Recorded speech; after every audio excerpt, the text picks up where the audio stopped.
Auditrices et auditeurs de la 94.3, bienvenue sur Radio Cotonou, bonsoir.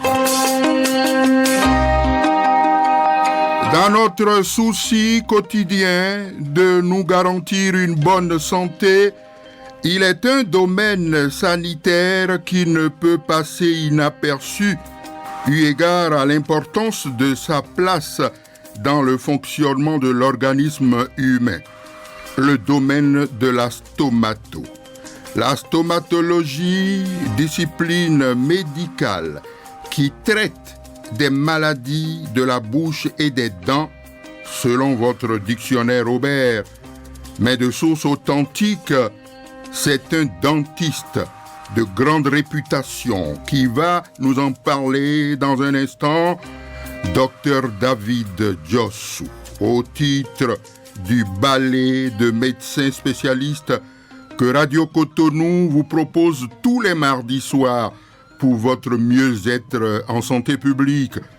Après un urologue, un gynécologue obstétricien et un cardiologue, c'est maintenant le dentiste qui va nous entretenir des maladies des dents, de la gencive et autres pathologies de la dent. Alors, quelles sont les causes de ces maux de dents et que faire pour les éviter? Voilà donc la thématique à décortiquer par le spécialiste. Avant de vous donner le pouvoir, auditeurs amis, pour vos différentes préoccupations suivies des réponses du docteur. Et puis, la dernière rubrique du magazine sera consacrée aux conseils ou recettes du jour. Merci de nous recevoir chez vous. Et voilà, bien entendu, comme je vous l'annonçais au départ, eh bien, nous recevons ce soir dans ce studio un dentiste, Dr David Djossou. Bonsoir, docteur. Bonsoir, monsieur Béwa. Voilà, vous êtes donc notre honorable invité ce soir pour, naturellement, nous parler de votre domaine, la dent, la gencive et tout ce qui tourne autour de la dent. Nous allons en parler pendant un bon moment. Alors, est-ce que déjà, pour démarrer, vous pouvez nous doiter quelques maladies qui affectent nos dents? Quelles sont les différentes pathologies qui peuvent affecter nos dents? Merci beaucoup, monsieur Béwa. Je pense que le décor a été planté tout à l'heure. Comme vous l'avez dit, dans la cavité buccale, il y a les dents et il y a les gencives. Deux éléments importants. Pendant longtemps, l'aspect gencive a été négligé, mais aujourd'hui, on s'est rendu compte de l'importance aussi de cet élément dans la cavité buccale. Alors, les principales maladies qu'on a au niveau de la cavité buccale, donc le basique, les caries. On va y revenir tout à l'heure. On a les maladies parodontales, qui sont les maladies qui sont liées aux gencives. En troisième position, on peut compter comme maladies qu'on rencontre régulièrement des sensibilités généralisées au niveau des dents. C'est pas une maladie en tant que telle, mais c'est une conséquence et c'est beaucoup une pathologie qu'on retrouve de plus en plus aujourd'hui. Et on va parler aussi un peu des malpositions dentaires au niveau de la cavité buccale. Celle qu'on rencontre le plus fréquemment et qui a le pourcentage le plus important au niveau de la cavité buccale, c'est la carie. La carie qui se définit comme une déminéralisation des dents, c'est-à-dire que les microbes vont créer un petit trou au niveau de la dent et ce trou va évoluer petit à petit vers l'intérieur de la dent en détruisant tout ce qu'il a comme tissu sur son chemin jusqu'à atteindre la pulpe, donc le nerf de la dent, et le patient va commencer à se plaindre de grosses douleurs. En général, c'est en ce moment-là qu'on voit le plus souvent les patients. Mais on reviendra là-dessus tout à l'heure aussi, ce serait intéressant de les voir dès le début. Alors, prenons ces caries. Elles sont dues à quoi? Oui. Absolument. Alors, elles sont dues à quoi? Pour former une carie, il faut plusieurs éléments. Comme je dis généralement et comme la littérature le dit, il faut bien sûr des dents. Après ça, comme je l'ai dit tout à l'heure, il faut des bactéries qui vont pouvoir déminéraliser, donc détruire ces dents. Ces bactéries, comme tout micro-organisme, ont besoin d'éléments pour pouvoir travailler, pour pouvoir se nourrir. Donc tout ce qui est sucré, en fait. Et ensuite, il faut le temps pour que ces bactéries puissent travailler. Donc 4 facteurs qui puissent provoquer une carie. Donc la dent, le sucre, les bactéries et le temps. Quand on parle de carie dentaire, on regarde beaucoup plus du côté des enfants. Parce que quand vous avez parlé de sucre, de dents, de sucre et tout, parce que quand je regarde le yaourt des enfants, les chocolats, et puis un certain nombre de choses qu'adorent les enfants, est-ce que il n'y a pas que les enfants qui peuvent souffrir des caries dentaires, mais les adultes aussi font des caries? Oui, les adultes aussi font de caries parce que, au fait, comme j'expliquais tout à l'heure, il n'y a pas que le sucre, au fait. Et aujourd'hui, dans l'alimentation même qu'on a, en fait, il y a beaucoup d'aliments qui sont sucrés.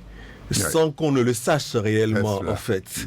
Si aujourd'hui, on fait un test tout simple, c'est acheter des pâtes alimentaires aujourd'hui et regarder au fait les ingrédients de pâtes alimentaires. Dans certaines pâtes alimentaires, on marque qu'il y a du sucre. C'est cela. En fait. Donc, indépendamment de notre volonté aujourd'hui, au fait, les fabricants mettent à l'intérieur des aliments qu'ils fabriquent tout ce qui peut être agréable au goût.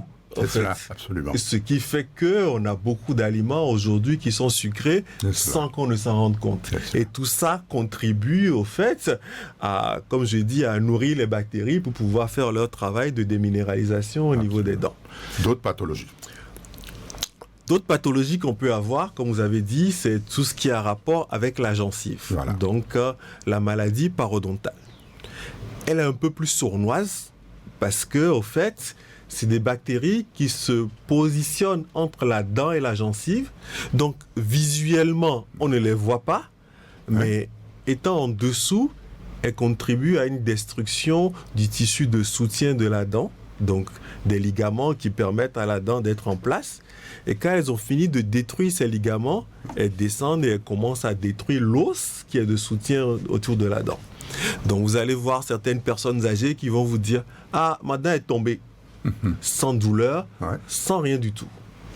C'est une maladie parodontale, c'est-à-dire que les microbes en dessous ont rongé le ligament, après ils ont rongé l'os, et la dent n'ayant plus de soutien, elle tombe, tout simplement, sans crier gare, sans douleur. C'est cela.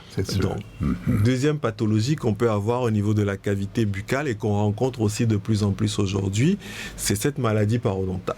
On reviendra tout à l'heure sur comment essayer d'éviter un peu cette maladie parodontale. Très bien. Alors, la troisième chose dont je voulais parler tout à l'heure aussi, c'est cette sensibilité générale qu'on a au niveau de la cavité buccale aujourd'hui, qui est due à une usure de l'émail de la dent. C'est-à-dire que la dent, elle est en place, mais elle est recouverte par de l'émail qui est le tissu dur de protection de la dent. À partir du moment où ce tissu dur part, en dessous, c'est de la dentine qui est du tissu friable. Donc ça qui va faire que dès que l'usure de l'émail se fait, on commence à avoir une sensibilité parce que le tissu qui est en dessous n'est plus assez résistant. Ah oui, en fait. C'est cela. Bon. Ensuite, comme troisième pathologie dont on peut parler au niveau de la cavité buccale, c'est un peu les malpositions dentaires et les déformations au niveau de la cavité buccale. C'est héréditaire un peu. Oui, voilà. C'est héréditaire un peu dans un fort pourcentage, mais c'est vrai que ça aussi aujourd'hui, on a les possibilités de corriger tout cela. En fait, la science nous a donné aujourd'hui beaucoup de capacités pour corriger tout cela. En gros, c'est les 4 grosses pathologies dont je peux parler au niveau de la cavité buccale. Ce soir. Absolument. Le fait qu'on rencontre chez certaines personnes des gencives qui font du sang.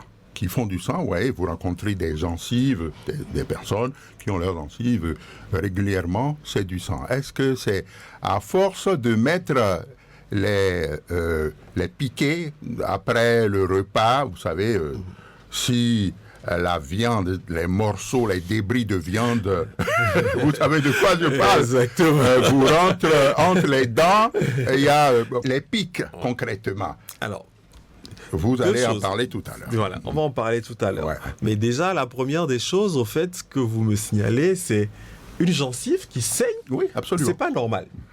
À partir du moment où vous constatez que votre gencive saigne au brossage ou en touchant votre gencive, c'est qu'il y a quelque chose qui ne va pas. Et en général, au fait, c'est le début au fait de la maladie parodontale. La maladie parodontale commence par une gingivite, c'est-à-dire qu'on a déjà une inflammation au niveau de la gencive devient rouge, elle saigne au toucher. Mais si vous la laissez, elle va évoluer en une maladie parodontale, c'est-à-dire, comme je disais tout à l'heure, la destruction va aller un peu plus en profondeur et le saignement va augmenter. Et c'est cette gencive, au fait, qui au fur et à mesure du temps se fragilise. En fait, avec la gingivite, l'inflammation de la gencive devient molle. Et la gencive étant molle, en mangeant, les choses vont facilement, en fait, s'incruster dans les espaces entre les dents, parce que le tissu gingival n'est plus assez dur pour résister, au fait, à la pression de l'aliment. C'est cela. Ça, c'est la première chose. La deuxième chose, le pic. Le pic dentaire. Élément très, très dangereux. Ah oui? Oui. Le pic dentaire est un élément très très dangereux parce que c'est quelque chose de dur. Quelque chose de dur. Et au fur et à mesure que vous l'enfoncez dans vos espaces entre les dents, cet élément qui passe tout le temps dans l'espace entre les dents finit par créer au fait une cavité dans l'espace entre les dents. C'est cela. En fait. C'est cela. Donc, ça va faire que ce petit creux que vous avez et que vous avez commencé à nettoyer avec un pic tout petit, va augmenter avec le temps. Parce que l'élément dur va appuyer sur la gencive à chaque fois. Et cette gencive, au fait, pour résister, va descendre. Ce qui fait que la cavité deviendra plus grosse.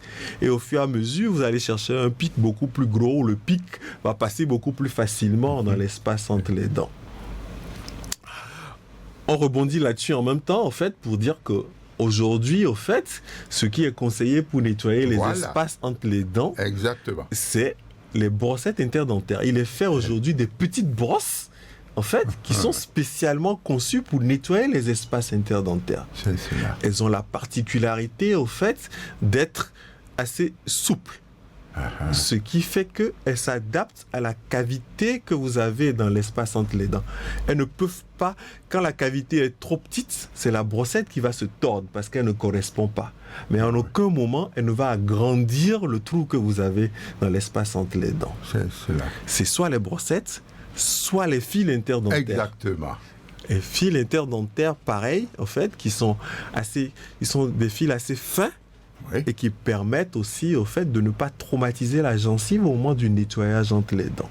C'est cela. Donc voilà, communément, les deux choses qu'on peut utiliser, c'est les brossettes interdentaires ou les fils interdentaires. Quand vous avez un débris de viande là, par exemple, et que c'est les fils que vous adoptez, à force de passer le fil entre les dents, est-ce que ça ne risque pas de blesser la gencive? Non, parce que ce fil, en fait, quand on le passe dans l'espace entre les dents, en fait, il ne faut pas aller l'appuyer sur la gencive d'en bas. En fait, l'objectif, c'est de dégager ce qu'il y a dans cet espace entre deux dents et en haut de la gencive. Donc, il faut manipuler le fil, au fait, avec délicatesse, de façon à ce que ça puisse accrocher les aliments qu'il y a dans l'espace entre les deux dents et remonter tout simplement ça. C'est pas la pression en profondeur du fil sur la gencive qui va faire le nettoyage de votre espace, en fait. Donc, on passe le fil dans l'espace entre les dents, on essaie de le coller à une des deux dents et on remonte. En faisant comme ça, ce fil, en remontant, en fait, agrippe tout ce qu'il y a et on ressort tout simplement ce qu'il y a dans l'espace interdentaire. Les trous dans la gencive et entre deux dents, par exemple, parce que bon, on en rencontre souvent, très souvent. D'ailleurs. Bon, je ne veux pas vous dire que vous en savez les trous, là, comment ça peut se gérer? il y a des trous dans la gencive, donc entre les dents. On scinde ça en deux. Premièrement, en fait, ces trous peuvent être dus à des malpositions dentaires, c'est-à-dire que deux dents dont le point de contact n'est pas serré, ça va créer un espace entre les dents. Ouais. Première chose. Deuxième chose, avec l'âge, on a l'os de la mâchoire qui se résorbe. Absolument. La gencive est un tissu mou qui pose sur quelque chose de dur. Donc plus l'os se résorbe, c'est-à-dire plus l'os descend, plus la gencive va descendre. En fait, parce qu'elle est posée sur l'os. Ce qui fait que ça va créer des espaces entre les dents. C'est pour ça qu'aujourd'hui, la recherche nous a permis de mettre en exergue et de fabriquer des brossettes interdentaires pour pouvoir nettoyer dans les espaces. Très bien. À un moment donné, au fait, de la vie, et au moment donné de l'âge, l'utilisation d'adjuvants aux brossettes, à la brosse, est obligatoire. En fait, les brossettes interdentaires, les fils interdentaires, aujourd'hui, il y a les hydropulseurs, c'est des petits jets qui permettent de nettoyer aussi, pareil, entre les dents. Ce sont des adjuvants qui deviennent obligatoires à un certain moment donné de la vie. Et il faut en tenir compte aujourd'hui. En fait. Donc, les trous ne sont pas toujours... Elles sont souvent pathologiques, mais elles ne sont pas toujours pathologiques. Voilà. En fait, il faut tenir compte de ça. Quand c'est pathologique, ça veut dire que vous aurez des saignements. Dès qu'on touche, on a un saignement. On a des douleurs, là c'est pathologique. Mais si la gencive est saine, c'est-à-dire elle est toute rose, mais on a des cavités, elles peuvent être physiologiques, et là il faut juste faire un entretien au niveau de ces espaces interdentaires. Voilà, alors donc avant d'aborder les remèdes préventifs, et pour ne pas en arriver là et tout, je suis tenté de vous demander, dans les douches, pour se brosser et tout, parce qu'il y a des techniques pour se brosser. On dit parfois il faut se brosser vers le haut, ou bien vers le bas, ou bien vers ce côté et tout. Alors, est-ce que vous pouvez déjà en parler et puis dire est-ce que nous nous brossons mal ou bien qu'est-ce qui se passe? Côté brossage, première chose, c'est la brosse à dents. Ouais. La brosse à dents aujourd'hui, elle doit être souple. C'est-à-dire que quand on se brosse les dents, comme on a parlé tout à l'heure de espace interdentaire, quand la brosse à dents est dure ou quand la brosse à dents est médium, elle n'arrive pas à pénétrer correctement dans les espaces interdentaires et pouvoir dégager en fait ce qu'il y a dans les espaces interdentaires. Voilà. Premier élément, la brosse à dents, elle doit être souple. Ce qui va faire que ces poils souples, au moment du brossage, vont facilement pénétrer dans les espaces interdentaires puisqu'elles sont souples. Et elles vont pouvoir nettoyer dans les espaces interdentaires. Premier élément. Deuxième élément, le brossage doit se faire de la gencive vers la dent. Comme on dit communément, du rouge vers le blanc.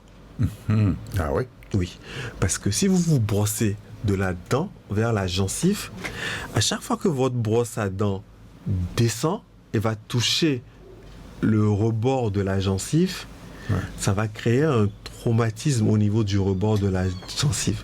Ce rebord, il est fin. C'est cela. Donc, c'est comme si vous prenez, comme je dis, une brosse de ménage et tous les jours, vous frottez sur votre peau. Vous allez voir qu'à un moment donné, à cet endroit-là, en fait, la peau va faire un petit trou où il va descendre à ce niveau. C'est la même chose au niveau du brossage. Plus vous descendez du blanc vers le rouge, la gencive qui a un rebord fin va commencer à descendre parce qu'il va chercher une épaisseur assez importante pour résister au traumatisme que vous lui créez tous les jours. En fait. Donc, vous allez avoir ce qu'on appelle une récession gingivale, c'est-à-dire que votre gencive va descendre et une partie de la racine va être à nu, en fait, créant ainsi des sensibilités ou créant des caries de rebord parce que cette racine qui est à nu n'a pas d'émail de protection, ce qui va faire que les bactéries ou les microbes vont facilement déminéraliser, détruire cet endroit-là, ce qui va faire que vous allez faire une carie en dessous de la zone de l'émail. Donc, brossage toujours du rouge vers le blanc. Vers le blanc. En fait. Absolument. Deuxième élément. Troisième élément, ce brossage doit se faire en rotation. C'est-à-dire que quand vous placez la brosse au niveau de la gencive, pour la remonter, vous la retournez, en fait, un mouvement de rotation. Et ce mouvement de rotation, quand vous faites ça, en fait, ça fait que les fibres pénètrent dans l'espace entre les dents et en remontant, ça sort les choses. C'est ça. Plus simplement. Donc, brosse à dents souple, brossage du rouge vers le blanc, et en faisant une méthode de rotation, pas en frottant de derrière vers devant, comme on voit les gens le faire là, avec beaucoup de force du tout, en fait. Donc, tout ça là est traumatique pour la dent, ça, en fait, et pour les gencives. Je crois qu'on va le préciser, c'est là tout à l'heure, quand je vais ouvrir la rubrique des auditeurs, et je crois qu'ils vont poser des questions auxquelles... vous nous ferez le plaisir, de répondre. Je crois qu'on va y aller tout de suite sur la rubrique préoccupation des auditeurs. Voilà, préoccupation des auditeurs. On y est, donc, pour cette rubrique, la rubrique 2, je peux dire. Je crois que des auditeurs commencent à faire crépiter notre téléphone de l'autre côté de la baie vitrée. Voilà. Ghislain Agbangba qui se démène comme un beau diable de l'autre côté pour recevoir les appels. Voilà, le premier auditeur qui va enfourcher tout de suite. Allô? Allô? Oui, allô, monsieur René Béa, bonsoir. Comment allez-vous, mon cher ami? Ça va très bien. C'est monsieur? Oui, ça va très bien, merci beaucoup. D'accord, je salue le docteur. Voilà, monsieur? Bonsoir. Oui, c'est monsieur Bernardin Fabi. Bernardin Fabi. Oui. Ok, votre question, s'il vous plaît. Ok, et j'aimerais demander au docteur, quand nous avons les caries dentaires, est-ce que c'est bon de les enlever ou bien les plomber? Parce que souvent, nous avons l'habitude de voir ceux qui enlèvent les dents se créent encore d'autres problèmes où la tête s'enfle et c'est la mort qui s'ensuit. Ah oui? Oui, j'aimerais vous demander quel conseil vous pouvez me donner. Voilà, je crois qu'il a bien entendu votre question. Ok, merci beaucoup. Merci infiniment. Merci à vous aussi. Très bien. Un autre auditeur.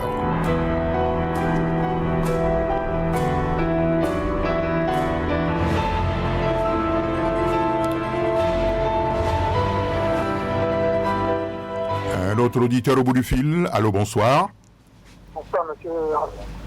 Comment ça va? Je vais bien. Et vous? Oui, ça va bien. Votre question?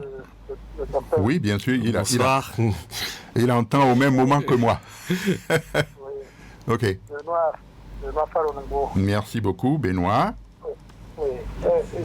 J'entends souvent dire que la partie la plus sale chez l'homme, homme cacache, que c'est la bouche. Je veux savoir si c'est vrai. Ok. Merci.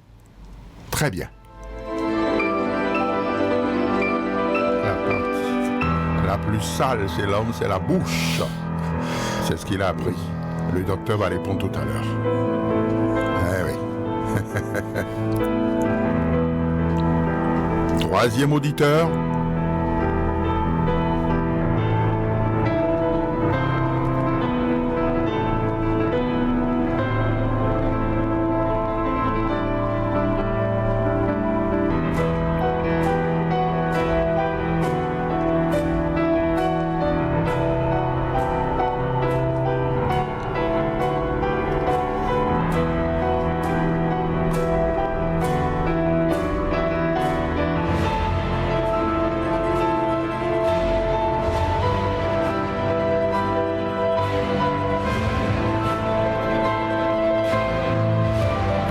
Auditeur au bout du fil, je crois que, en attendant l'appel du troisième auditeur, on va peut-être demander au docteur de répondre déjà aux premières questions, de façon globale si vous voulez, ou individuelle, quoi.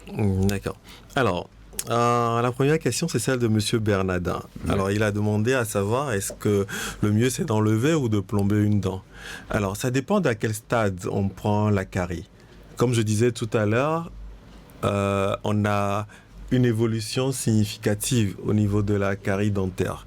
Donc, bien sûr, je crois que... Non, vous pouvez continuer. D'accord. On a un troisième auditeur, il va attendre un peu, quoi. D'accord. Alors, la carie évolue, comme je disais tout à l'heure, de l'émail jusqu'à la pulpe. Au niveau de l'émail, c'est pas la peine d'enlever une dent. La racine est encore bonne. Ouais, ça. Au niveau de la dentine, c'est pas la peine que vous enlevez votre dent. il faut plomber. Ouais. Même arrivé jusqu'au niveau de la pulpe dentaire, il y a la possibilité de dévitaliser la dent. C'est-à-dire qu'on traite le nerf et ensuite on plombe la dent. Mais c'est vrai qu'il y a des situations où le patient arrive, la dent est complètement délabrée, cassée, avec une grosse inflammation là-dessous. Là, on n'a pas le choix. Il faut enlever la dent à ce moment-là. Sinon, il va souffrir. Et sinon, il va souffrir, elle est irrécupérable. Mais c'est vrai que tant qu'on peut sauver une dent, il vaut mieux toujours sauver une dent. Parce que quand vous enlevez une dent, comme je dis, c'est comme enlever une brique d'un mur. Ça fait que on fragilise le reste. On a parlé tout à l'heure d'espace interdentaire et de bourrage dentaire. À partir du moment où vous enlevez une dent, ça fait que les autres dents, en fait, n'ont plus ce point de contact qui est serré. Elles vont bouger un peu, ça va créer des espaces au niveau des autres dents, nécessairement. Donc, tant qu'on peut plomber et tant qu'on peut sauver une dent, le dentiste il vous dira quand vous irez en consultation quelles sont les possibilités qu'on a.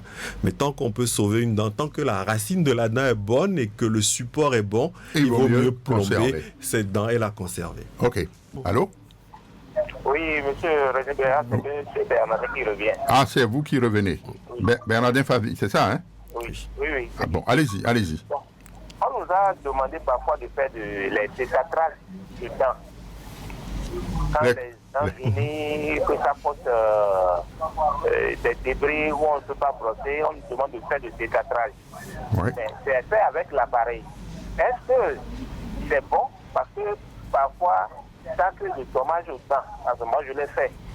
Je l'ai fait dans un hôpital de renom de Cotonou. Oui. Mais après ça, j'ai remarqué que vraiment, c'est les problèmes que j'ai après. Et ça continue. C'est cela. Chaque fois, c'est moi qui cherche les moyens pour enlever ça. Alors cela. que je n'avais pas ça avant. C'est cela. Très bien. Merci beaucoup. Il va répondre tout à l'heure. Un autre auditeur au bout du fil? Non? Il n'y en a pas un autre? Docteur, je crois qu'en attendant d'autres auditeurs, on peut continuer sur les deux questions qui... je vais rebondir en même temps sur M. Bernardin, puisqu'on est dans la continuité de ces questions. Alors, le détartrage n'est pas quelque chose de mauvais. Au contraire, il est conseillé de faire un détartrage une fois par an. On allait revenir là-dessus sur les préventions. Je comptais revenir là-dessus, mais puisqu'il aborde le sujet, on va y aller en même temps. Le détartrage, généralement, ne cause pas de problème au niveau des dents. Aujourd'hui, les détartrages se font avec des ultrasons. Donc, ce qui veut dire que c'est des vibrations qui sont beaucoup plus faibles que la dureté de la dent. Donc, a priori, un détartrage ne doit pas créer un problème au niveau de la dent si le réglage de l'appareil est bien fait. Absolument. Donc, est-ce que c'est le détartrage qui a créé les problèmes que M. Bernardin signale maintenant? Je ne peux pas le dire. Je peux pas les dire, mais vraiment si le réglage du détartreur est bien fait, a priori ça ne cause aucun problème parce que c'est des vibrations qui enlèvent juste les dépôts qui sont sur les dents. C'est tout ce qui est déposé sur la dent en externe qui sera enlevé par le détartrage. Et ça permet d'enlever les bactéries. Et comme on le disait au début, c'est la présence de bactéries qui est la cause de la carie, de la maladie parodontale. Et ce détartrage permet de dégager ces bactéries, ce qui va faire que ça crée déjà une prévention pour ces différentes maladies de la cavité buccale que nous avons signalées tout à l'heure. Très bien. Donc, le détartrage, il est bon. Et il est même conseillé de le faire une fois par an pour pouvoir assainir, oxygéner la cavité buccale. Voilà. Un autre auditeur est en ligne? Bon, on va le prendre d'abord. Allô? Bonsoir, Radio Cotonou. Comment ça va? Ça va bien, monsieur Béa. Oui, voilà. Je vous écoute. Bonsoir, docteur. Bonsoir, monsieur. Armand Togouya à l'appareil. Armand, hein? Oui. Et j'aimerais demander quelques conseils. Il y a beaucoup de pâtes dentifrices. J'aimerais savoir si on peut choisir une pâte dentifrice sans l'ordonnance ou bien c'est mauvais. Je ne sais pas si vous me comprenez un peu. Oui, je vous comprends. Oui. Donc, il faut nécessairement aller aux consultations avant de payer ces pâtes dentifrices. J'aimerais savoir. Très bien. Merci beaucoup. D'accord. On va enchaîner avec un autre auditeur qui se signale là déjà. Allô? Allô, madame, bonsoir. Bonsoir, c'est À Sabal Okadi. Très bien. Allez-y, madame. Votre téléphone, apparemment, a quelques ennuis. Est-ce que vous pouvez diminuer un peu le volume de votre récepteur pour un meilleur confort d'écoute? Je remercie le docteur pour ces éclaircissements. Ma question, est-ce qu'on peut utiliser une brosse à dents à un enfant de 2 ans ou bien de moins de 3 ans? C'est cela. Je crois que le docteur a noté. Ben, il va vous répondre tout à l'heure. Merci beaucoup, madame. Bien sûr, le temps que le médecin réponde à cette série de questions que nous avons pour gagner du temps. Nous allons revenir à la question de M. Benoît qui demandait est-ce que la bouche est vraiment la partie la plus sale du corps humain? La bouche est une cavité comme toutes les autres cavités qui sont en contact avec l'extérieur. Et c'est vrai que la bouche, en fait, permet un contact direct avec les autres. Ce qui fait qu'elle est très très remarquable. À partir du moment où une bouche est sale, tout de suite on a une mauvaise haleine, donc une odeur dans la bouche, on a une coloration qui se voit tout de suite. Donc je pense que c'est pour ça qu'on dit qu'elle est la plus sale du corps humain, parce que le contact avec les autres est beaucoup plus direct avec la cavité buccale, donc ça se voit tout de suite. Sinon je pense que les autres cavités aussi, si on n'en prend pas soin, on sera au même niveau qu'au niveau de la cavité buccale. Oui, c'est clair.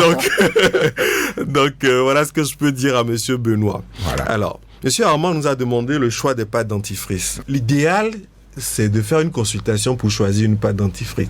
C'est-à-dire que même quand vous allez en pharmacie, vous allez voir sur une pâte dentifrice, on va marquer pâte gingivale, on va marquer pâte pour dents sensibles, on va marquer pâte pour protection de caries. Donc, au fait, une consultation chez le dentiste permet de déterminer quel est votre souci exactement. Est-ce que vous avez des problèmes de dents? Est-ce que vous avez des problèmes de gencives?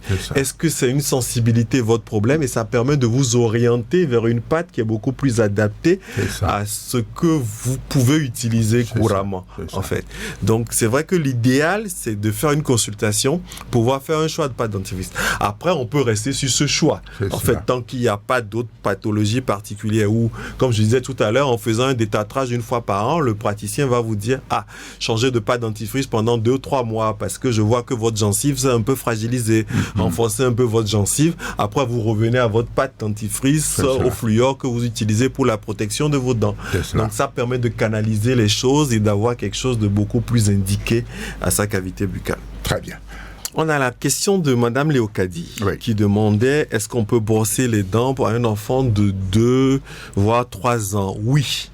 À partir du moment où on a une dent au niveau de la cavité buccale, il faut la nettoyer. Tant qu'elle n'est pas nettoyée, cette dent-là, en fait, ça va permettre aux bactéries de s'accrocher sur cette dent et on peut faire une carie chez un enfant de 2-3 ans. Ça existe. Ah oui? Oui, ça existe. Tant que l'hygiène n'est pas là. Bon, c'est vrai que une dent ou deux, on n'est pas obligé d'aller chercher une brosse à dents spécifique. Quoique ça existe une brosse à dents pour les enfants de 2 à 3 ans. Mais on n'est pas obligé d'aller chercher une brosse à dents spécifique, mais le nettoyage avec un coton, il y a des doigtiers qui sont faits spécialement pour nettoyer chez les enfants, permet d'enlever, au fait, de nettoyer tout ce qu'il y a comme attache bactérienne, tout ce qu'il y a comme début de tartre sur une dent, même chez les enfants. C'est cela. À partir de 6 mois, dès que les premières dents pointent, avec du coton, du bicarbonate, on nettoie tout simplement. Jusqu'à ce qu'on ait plus de dents au niveau de la cavité buccale. Et en ce moment, on prend une brosse à dents adaptée et on fait le nettoyage au niveau de la cavité buccale de cet enfant. Alors, le technicien de l'autre côté va donc balancer cette musique légère pour permettre à 2 autres auditeurs de nous rejoindre avant la réaction du médecin spécialiste. En fait, vous officiez où, docteur? Le cabinet dentaire Josu se trouve où? Le cabinet dentaire Josu se trouve à Sikekoji, non loin de Toxilabo. Ah oui, oui, de Toxilabo. Non loin de Toxilabo. Voilà, très bien. Voici un autre auditeur au bout du fil. Allô, bonsoir. Bonsoir. Bonsoir. Monsieur le docteur, Oui. loin d'être sur la bonne question colle.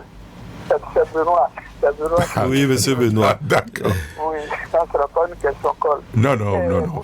Vous savez, bon, nous sommes des profanes. C'est ce qu'on entend souvent, c'est ça qui nous fait poser cette question-là.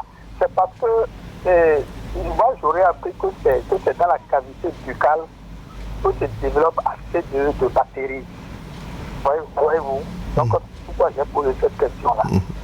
Ok. C'est vrai que c'est dans la bouche là qu'il y a assez de bactéries qui se développent là, plus que sur les autres parties du corps.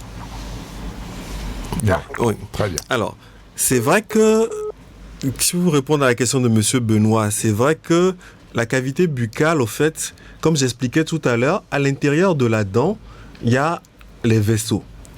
Et à partir du moment où on a des bactéries au niveau de la cavité buccale qui atteignent les vaisseaux, donc le paquet vasculo-nerveux à l'intérieur de la dent, ces bactéries peuvent facilement aller dans le sang et provoquer des problèmes aussi bien au niveau du cœur, aussi bien au niveau du rein, aussi bien au niveau de tous les autres organes, au niveau du corps humain. Donc c'est pour ça qu'en général, on dit que la cavité buccale est l'endroit auquel il faut faire le plus attention, parce que généralement c'est sournois en fait. Absolument. Les bactéries passent par là et rentrent au niveau du corps humain. En général, quand les chirurgiens veulent faire des grosses interventions au niveau de la chirurgie, on envoie toujours le patient pour vérifier si au niveau de la cavité tout va bien. Ah oui. Parce que un patient à qui on pose une prothèse de hanche, par exemple, s'il a des cavités s'il a des cavités au niveau des dents, ça veut dire que les bactéries vont passer par là et vont entraîner au fait une infection au niveau de ces prothèses qui ont été posées. Très bien. Donc, monsieur Benoît a raison en disant que c'est l'endroit où beaucoup de bactéries se développent. C'est vrai. Et il faut prendre soin de sa cavité buccale, en fait, pour éviter qu'on ait des surinfections ou bien qu'on ait des bactéries qui, par la circulation sanguine, aillent se loger au niveau d'autres organes, au niveau du corps humain et provoquer d'autres affections. Qu'est-ce que vous pouvez donner comme conseil pour prévenir tout cela? Si vous voulez doiter même telle ou telle pathologie de façon précise, c'est bon. Sinon, en général, qu'est-ce qu'il faut faire? C'est le brossage dentaire. Bien cela. En fait, qu'on enseigne aux enfants depuis le bas âge, parce que c'est un élément qui est très très important. Donc, le brossage. Ouais. Brossage idéal, c'est matin, midi, soir. Avec la vie d'aujourd'hui, avec la course effrénée, ça devient difficile. Celui du midi devient difficile. Mais celui du soir aussi, de plus en plus, parce que tout le monde rentre fatigué et on veut aller vite dormir. Donc, mais c'est 3 minutes, mais qui sont très très importantes. Absolument. En fait, le brossage des dents. Ce brossage, en fait, permet, comme on a dit tout à l'heure, d'éliminer le facteur temps. C'est-à-dire que tout ce qui est dans la bouche, au fait, va être dégagé, ce qui va faire que ces bactéries n'auront pas de nutriments, n'auront pas d'énergie pour pouvoir déminéraliser, ce qui va faire qu'on aura moins de caries. Donc, ça, c'est le premier, le b.a.-ba de la maison. Donc, le brossage, matin, midi, soir, si c'est possible, matin et soir. Le brossage du soir est le plus important. Ah oui, c'est sûr ça. C'est celui qu'on néglige le plus, mais c'est celui qui est le plus important. Parce que la nuit, il n'y a pas de fluide salivaire. La salive a un élément, en fait, protecteur. Il circule dans la bouche. Ce flux de salive fait que, au fait, parfois, les bactéries n'ont pas le temps d'adhérer, au fait, aux dents. La nuit, il n'y a pas ce fluide salivaire qui passe. Ce qui va faire que rien ne contrecarre ces bactéries dans leur activité, aussi bien pour la gencive que pour la carie. Donc, le brossage du soir est le plus important. Très important. Alors, on va prendre un tout dernier. Allô? Oui, allô, bonjour, monsieur. Oui, bonsoir. Oui, en fait, je m'appelle Maximilien Sortou. Oui, Maximilien. Vraiment, moi, j'ai un problème depuis déjà après 3 ans. Ah oui? Donc, j'ai commencé par développer la litose. Allô? Oui, Oui, bien alors, sûr, on vous écoute. on vous suit. Voilà, oui, la litose, mais je suis passé de cabinet en cabinet, mais je n'ai pas la solution au problème. Ah oui? Là, je viens encore de me brosser encore les dents actuellement. Mais Ah. vraiment, je suis vraiment guéri. C'est cela. C'est vraiment Ok. bien pour moi. Très bien, ben vraiment du courage, hein? Ben le médecin est là tout de suite pour répondre à votre préoccupation. C'est vrai que la litose, au fait, c'est une maladie qui se manifeste surtout au niveau de la cavité buccale. Alors, comme vous avez dit tout à l'heure, vous avez déjà vu plusieurs dentistes. Je ne sais pas ce qui a été fait. Mais en réalité, au fait, au niveau de la cavité buccale, une halitose peut être due à une carie, c'est-à-dire qu'il y a un trou où les éléments restent, ils vont macérer, donc ils vont donner une mauvaise haleine. Ça peut être dû à une maladie parodontale, comme on a dit tout à l'heure, c'est des creux au niveau des espaces entre les dents. Oui. Les choses s'enfoncent pareil, ça va macérer au niveau de la cavité buccale. Ça peut être dû à une malposition dentaire, ce qui va faire que votre brossage ne permet pas de dégager correctement les choses dans les espaces où les dents ne sont pas bien positionnées, ce Ouais. qui va faire que pareil, les aliments vont macérer et vont donner une mauvaise haleine. Indépendamment de tout ça, si au niveau dentaire, au niveau de la cavité buccale, on ne trouve pas de solution, il faut savoir aussi que une halitose peut être due au fait à un problème gastrique, c'est-à-dire que oui. si vous n'éliminez pas bien, tout ce qui va rester au niveau gastrique va macérer et vu qu'il n'y a pas d'autre sortie, en fait, cette odeur va sortir au niveau de la cavité buccale. Ça peut être aussi dû à une mauvaise maladie ORL, c'est-à-dire le sinus. Le sinus, s'il est plein ou si vous faites une infection de sinus, ça va aussi créer une halitose qui va sortir au niveau de la cavité buccale. Alors, logiquement, le dentiste, quand il vous voit, s'il a fait tout ce qu'il a à faire au niveau de la cavité buccale, s'il a vérifié que la cause n'est pas au niveau buccal, logiquement, il va vous orienter vers un ORL pour voir si la cause est ORL. Et si l'ORL ne trouve pas de solution, on va vous envoyer vers un gastro pour regarder au niveau gastrique s'il y a un problème. Donc, en gros, voilà la démarche que vous devez suivre pour pouvoir avoir une satisfaction au niveau de votre halitose. Très bien. Par rapport aux préventions. Voilà. Donc, on était au niveau prévention, donc on était au niveau brossage. Ils expliquaient que le brossage le plus important, c'est celui du soir. Voilà. Parce qu'il n'y a pas de fluide salivaire, les choses macèrent facilement au niveau de la cavité buccale. Ce qui va faire que on va développer facilement une carie. Un patient qui se... Pardon, pas un patient. Excusez-moi. Oui, bien sûr. Quelqu'un qui se brosse le soir, le brossage du matin, en fait, permet d'éliminer, en fait, la mauvaise odeur. Parce que n'ayant pas, la nuit n'ayant pas de fluide salivaire, le peu qui va rester va macérer et va éliminer la mauvaise odeur au niveau de la cavité buccale. Mais le brossage du matin seul ne suffit pas à éviter les pathologies dentaires et à éliminer la mauvaise odeur au niveau de la bouche. Donc, le brossage, l'élément le plus important, on a dit tout à l'heure, brosse souple, avec une pâte adaptée en fonction de ce que le patient, ce que la personne a. S'il n'y a pas de pathologie, une pâte pour une protection carieuse, s'il y a des problèmes de gencives, une pâte gingivale, le dentiste va dire à un moment donné ce qu'il faut. Donc, c'est le premier élément. Deuxième élément, comme on l'a dit tout à l'heure, l'idéal, c'est de faire un détartrage une fois par an. Ce détartrage permet d'éliminer tout ce qu'il y a comme tartre, donc tout ce qu'il y a comme élément à coller aux dents. Parce que les bactéries, au fait, à chaque fois qu'on mange, au fait, la salive durcit une partie des aliments sur la dent. Et c'est cette couche qui s'accumule au fur et à mesure et c'est ça qui donne le tartre. Et cette couche étant là, en fait, ces bactéries s'agglutinent et font des destructions. Donc, le détartrage permet d'éliminer tout ça, d'oxygéner la bouche de façon à ce qu'on n'ait pas de pathologie. Ce détartrage, une fois par an, permet aussi en même temps au dentiste de regarder les autres dents. S'il y a quelque chose qui se dessine, rapidement on prend en charge afin de ne pas évoluer vers quelque chose de dramatique. Voilà. Deuxième élément, donc brossage, visite chez le dentiste Pas de dentifrice adapté. Je ne vais pas faire la guerre au réseau qu'on a aujourd'hui, en fait. Mais comme j'ai dit aux patients, les patients me disent, on dit aujourd'hui que le fluor n'est pas bon pour la santé.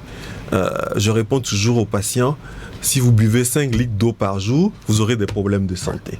En réalité, c'est l'excès qui nuit. Oui, c'est l'excès qui nuit. Aujourd'hui, j'ai des patients qui ont des problèmes d'émail, des problèmes de sensibilité, mais qui n'utilisent pas de pâte adaptée, parce que dans le réseau, on leur a dit que ça, c'est pas bon, ça, c'est pas bon. Donc, je pense que la consultation pour déterminer exactement quelle est la meilleure pâte adaptée aussi est un élément qui est très, très important. C'est fondamental. C'est fondamental. On a parlé un peu des malpositions dentaires et je disais aujourd'hui qu'il y a plusieurs possibilités de corriger les malpositions dentaires. Visite chez le dentiste, il va voir quel est le meilleur appareil pour pouvoir corriger la malposition dentaire que vous avez. Je présume, docteur, que vous avez encore beaucoup de choses à conseiller dans ce sens et c'est d'ailleurs pour cela que j'ai loué l'espace de la rubrique suivante à cette rubrique, compte tenu de l'importance de cette maladie des dents. C'est très important. Donc, la rubrique qui va suivre, ma foi, nous allons la consacrer pour 1 minute encore. L'émission allant vers sa fin. Donc, si vous avez un mot de fin... Oui, j'aimerais revenir un peu. Il y a tout à l'heure, Monsieur Bernardin qui a parlé de dents qui sont enlevées et quelles sont les conséquences. J'aimerais dire en 1 minute que l'idéal quand on enlève une dent, c'est de la remplacer. Aujourd'hui, on a aussi plusieurs possibilités. On a des appareils qui s'enlèvent et qui se remettent, des appareils mobiles. On a la possibilité de faire des dents fixes qui ne bougent pas. L'idéal, tant qu'il y a la possibilité financière, c'est de remplacer une dent qui a été enlevée. Ça permet de créer un blocage, comme j'ai dit tout à l'heure, et d'éviter qu'il y ait trop de conséquences. Donc, sur ce point-là, j'aimerais dire un mot. Et enfin... ce que je voulais dire, comme vous avez dit, c'est, j'insiste encore une fois, sur l'hygiène bucco-dentaire. C'est l'élément primordial et c'est l'élément qui permet de préserver les dents, les gencives au niveau de la cavité buccale. Le brossage interdentaire, la visite chez le dentiste de temps en temps, ce sont des choses qui n'ont l'air de rien, mais qui sont très, très importantes. Très bien. Nous aurons l'occasion, il est clair, de vous faire revenir ici pour d'autres aspects de la question. Mais pour l'instant, je vous remercie infiniment, docteur David Djossou, du cabinet dentaire Djossou, bien entendu, qui porte votre nom. Vous êtes à Sikekodi, à côté de Toxilabo. Merci beaucoup d'être venu. Merci infiniment. Merci à vous de m'avoir invité à ce micro pour partager un peu avec la population ce qu'il faut faire. Absolument.